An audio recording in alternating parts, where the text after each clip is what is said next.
In other news, the Tulare County DA's office will not file criminal charges against a Delano police corporal following a deadly shooting investigation from last year. Now, this comes as we're getting our first look at dash cam video of that confrontation.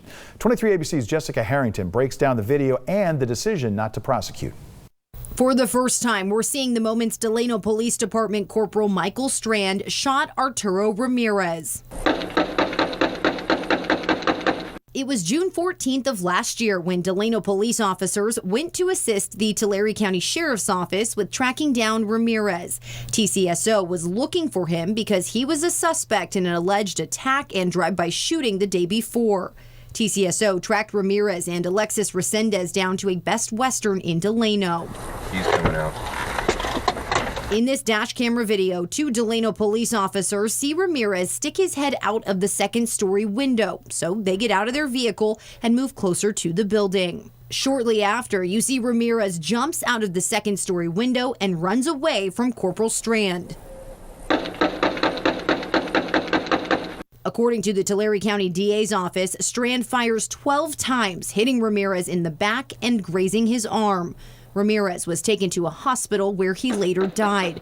The DA's office says Ramirez did not have a weapon when he was shot. Meanwhile, inside the hotel, TCSO deputies were asking the two to come out when they heard the gunfire. Open the door. As one deputy went to move to the other side of the door, it opened, so he fired, striking Alexis Resendez. She was taken to the hospital with serious injuries but survived.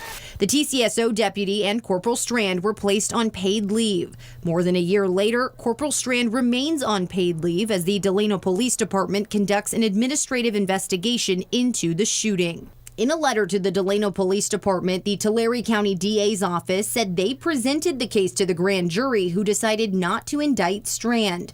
It also said in part, quote, while some of the behavior captured on videotape is disconcerting, questions concerning proper police procedures, discipline, or civil liability are beyond the scope of prosecutorial review. As we first reported in June, through a public records request, 23 ABC learned the city of Delano settled with the family of Ramirez for $2.3 million in September of last year before a lawsuit was even filed. The documents state it was for police wrongful death action. And as we investigated the case, we learned more about Corporal Strand's history. In June 2015, he was involved in another officer-involved shooting where, according to the Kern County DA's office, he shot and killed Lorenzo Garza during a pursuit after Strand believed Garza fired a shot at the patrol vehicle he was in.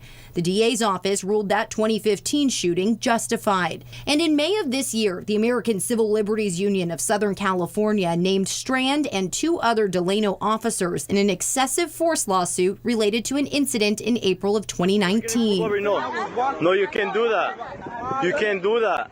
You can't do that. You can't do that. Get on the curb, right? Court documents from the ACLU say the officers stopped a group of high school students who were headed to get permission slips for prom. The lawsuit claims as two officers laid on top of and handcuffed two of the students, Strand approached a student filming the incident and slapped the phone out of the student's hand. Delano police telling 23 ABC last year following the incident that the group was initially found in the roadway and refused officers' orders to move. Officers attempted to detain them, however, they refused to comply, saying force was then used to make arrests, some of which can be seen in the video. Jessica Harrington, 23 ABC, connecting you. And the Delano Police Department responded to the Tulare County DA's announcement by saying they can't release any further information about the shooting, but they did release this statement that read in part, quote, the Delano Police Department provides extensive training to its officers in addressing and responding appropriately to critical incidents. All Delano Police Department officers have recently attended a critical incident articulation class, which provides officers with the most recent training and tactics to best handle quickly unfolding critical incidents, end quote.